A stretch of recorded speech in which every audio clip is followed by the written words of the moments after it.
Jangan lupa like, comment, and subscribe channel YouTube TVRI Bengkulu dan nyalakan lonceng notifikasinya.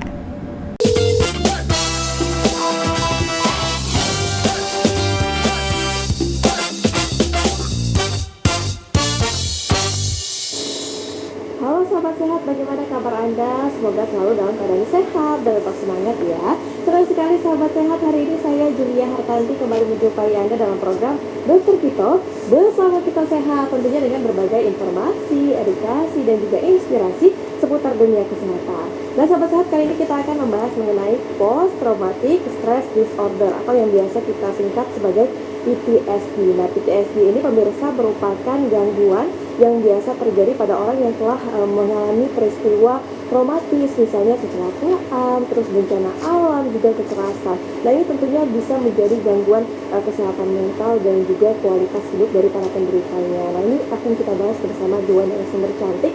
Seperti apa sih gejalanya, terus bagaimana cara penanganannya, mungkin di sekitar kita ada yang mengalaminya. Nah ini nanti akan kita bahas bersama dengan dua narasumber cantik yang sudah hadir. Langsung saja kita sapa. Yang pertama ada Dokter Putri. Halo dokter.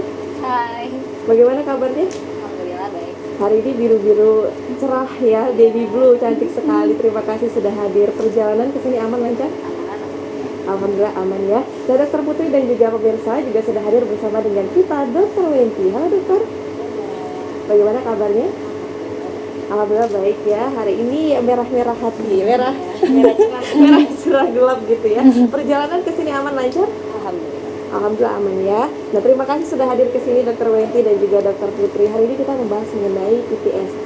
Ini kayak gangguan kesehatan mental gitu ya. Nah ini mungkin bisa dijelaskan sedikit dokter, PTSD ini seperti apa? Apa sih bedanya dengan gangguan kecemasan yang biasa dengan PTSD ini? Mungkin bisa Dokter Putri silakan. Oke, terima kasih Mbak Julia. Hari ini kita membahas sesuatu hal yang penting juga ya, yaitu kesehatan mental, yaitu Post Traumatic Stress Disorder atau disingkat menjadi PTSD. Atau kalau dalam bahasa Indonesia kita sebutnya gangguan stres pasca trauma. Nah, jadi kata kuncinya adalah ada gangguan stres, kemudian ada pasca trauma. Jadi gangguan stres pasca trauma ini adalah keadaan atau kondisi ketika pasien itu mengalami gangguan cemas. Payung besarnya itu gangguan kecemasan ya. Salah satu contohnya adalah PTSD. Nah, mengalami gangguan kecemasan dan harus ada pemicunya nih, teman-teman di rumah. Pemicunya itu seperti peristiwa yang traumatik. Contohnya tadi yang seperti disebutkan sama Julia ya, yaitu mungkin ada kecelakaan, bencana alam, pemerkosaan atau pembunuhan yang menimbulkan rasa trauma pada pasien atau orang tersebut, begitu. Baiklah, berarti kita bisa langsung masuk aja ya. Mungkin siapa yang pertama, Dokter Putri? Dokter Wenti. Ya, silakan.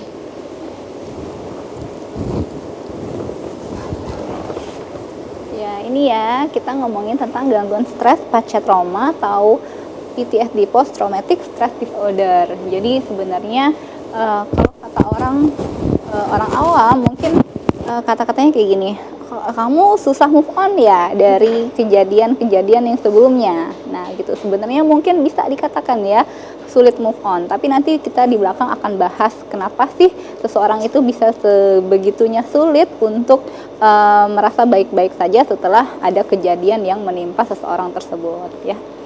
Oke, karena kita kan tadi si PTSD ini di bawah payung besar dari gangguan kecemasan. Di gangguan kecemasan itu nanti ada lagi pembagiannya ya, ada fobia ya, ada gangguan cemas menyeluruh, dan ini salah satunya dari gangguan kecemasan yaitu PTSD. Jadi kata kuncinya harus ada gangguan cemas dan satu lagi harus ada peristiwa yang melatar belakangi terjadinya gejala-gejala yang nanti kita sebutkan. Oke, ini mungkin dari penyebabnya terlebih dahulu ya, atau pemicunya. Tadi kita sudah sebutkan pemicunya adalah peristiwa atau kejadian yang traumatis. Nah, masalahnya peristiwa traumatis itu mungkin agak sulit ya, karena setiap orang itu subjektif penilaiannya. Bagi si A traumatis, bagi si B mungkin tidak. Makanya biasanya kalau dalam textbook itu dijelaskannya kejadian yang berhubungan dengan integritas seseorang dan juga berhubungan dengan ancaman seperti kematian. Contohnya seperti tadi disebutkan di awal, contohnya seperti bencana alam. Kalau bencana alam, salah satu contohnya waktu di 2004 ya kalau nggak salah, Iya, tsunami ya. Iya, tsunami di Aceh. Nah, itu banyak sekali nih korban-korban yang setelah peristiwa tersebut mengalami PTSD, gangguan stres pasca trauma. Kenapa? Karena peristiwa tersebut atau kejadian tsunami tersebut menimbulkan ancaman kematian, ya kan? Orang-orang yang hidup mereka sangat bersyukur ya karena bisa selamat dari peristiwa yang sangat besar tersebut. Itu salah satu contoh dari penyebabnya ya, traumanya, pemicunya. Atau kalau dulu banget ya, PTSD ini dikaitkannya dengan ancaman kematian saja. Tetapi kalau sekarang udah semakin bertambahnya ilmu, sudah dikaitkan dengan hal-hal atau peristiwa yang berkaitan dengan integritas seseorang. Contohnya mohon maaf pemerkosaan, mungkin tidak membunuh ya, secara fisik tidak menyebabkan seseorang menjadi meninggal, tetapi bagi seseorang itu merupakan peristiwa yang sangat menguras emosinya dia, karena dia menjadi takut, menjadi tidak percaya kepada orang lain, dan itu sekarang digolongkan ke penyebab dari PTSD ini. Gitu. Nah, gejalanya itu, ini gejalanya munculnya setelah kejadian traumatis. Boleh langsung, boleh juga tidak. Mungkin sesudah bertahun-tahun, seperti contohnya kejadian tsunami ya, mungkin dia tidak langsung di 2004 itu muncul gejala-gejala stres tadi. Mungkin di tahun-tahun selanjutnya baru muncul. Tapi kata kuncinya itu harus muncul setelah kejadian atau setelah peristiwa. Karena kita juga ada gangguan cemas yang lain. Jadi kalau misalnya saya takut dok, kalau misalnya saya di tempat yang sempit, itu saya rasanya cemas banget dok. Tapi saya juga pernah sih dok, misalnya orang tua saya meninggal atau orang terdekat saya meninggalkan saya. Nah, makanya kita harus tanya nanti sebagai dokter, kita harus tanya apakah gejala-gejala kecemasan itu sudah muncul dari dulu, kemudian bertambah setelah ada peristiwa traumatis, atau dulunya belum muncul, setelah ada peristiwa traumatis baru muncul. Nah, itu nanti yang akan membedakan PTSD ini dengan gangguan cemas yang lain. Ya. Berarti bisa dikatakan ini berasal dari sebuah rasa sakit atas sebuah peristiwa yang terjadi ya. Itu bisa jadi bencana alam tadi, kematian, terus juga peristiwa keluarga misalnya. Ya. Kehilangan, masalah-masalah misalnya ya dok ya. Yang akhirnya membuat respon di bagian otak, nanti kita dijelaskan di belakang ya, yang akhirnya memberikan respon kepada otak kita untuk menimbulkan gejala-gejala yang nanti kita sebutkan di belakang ya. Baik. Sehingga intinya bahwa PTSD ini harus ada pengalaman traumatis yang menyebabkan perubahan mental dan emosional seseorang. Ini aku mungkin lihat sedikit bagannya ya, di sini ada di ujung itu ada PTSD. Terus ada banyak bulatan-bulatan yang mengarah ke PTSD ya. Beberapa contohnya seperti itu ya, ada childhood abuse. Nah, ini adalah mungkin ketika masih kecil dipukul, dihukum dengan hukuman fisik, sehingga hal tersebut menimbulkan trauma bagi seseorang, bagi anak-anak.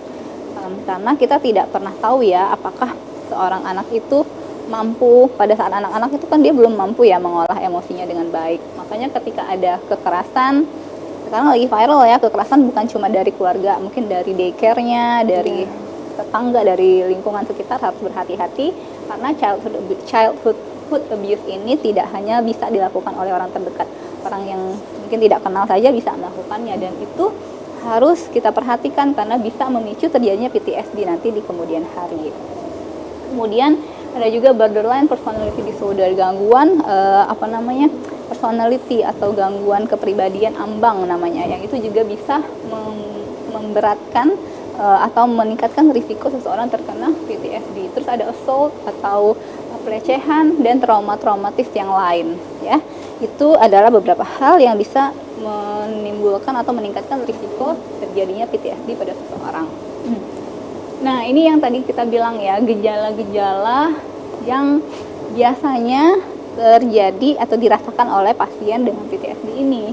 Jadi gejalanya itu bisa muncul secara fisik, emosional, dan perilaku. Nah, di sini ada bagian yang menarik ya tentang PTSD. Mungkin kalau orang lihat, orang awam, masyarakat yang mungkin tidak tahu ya secara cerita orang tersebut seperti apa, yang dilihat adalah may not being able to move on ya after a traumatic event. Jadi kayak kalau orang lihat tuh kayak orang yang gagal move on gitu, yang nggak bisa maju setelah kejadian-kejadian yang menyakitkan. Tetapi ternyata di balik yang manusia atau yang orang lihat itu ada banyak di belakangnya apa yang terjadi pada diri seseorang itu.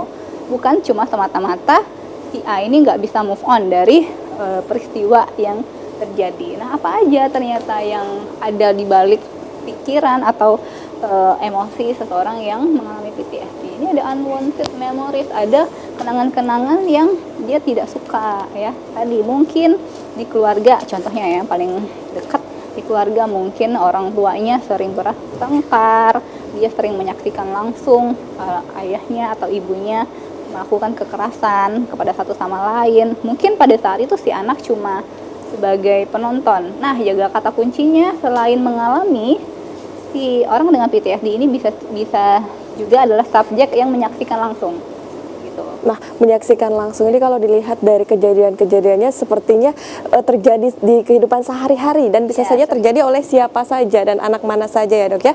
Nah, nanti akan kita lanjutkan lagi usai jeda pariwara berikut ya. Pemirsa jangan kemana-mana, tetap bersama kami dalam Dokter Kito, bersama kita sehat.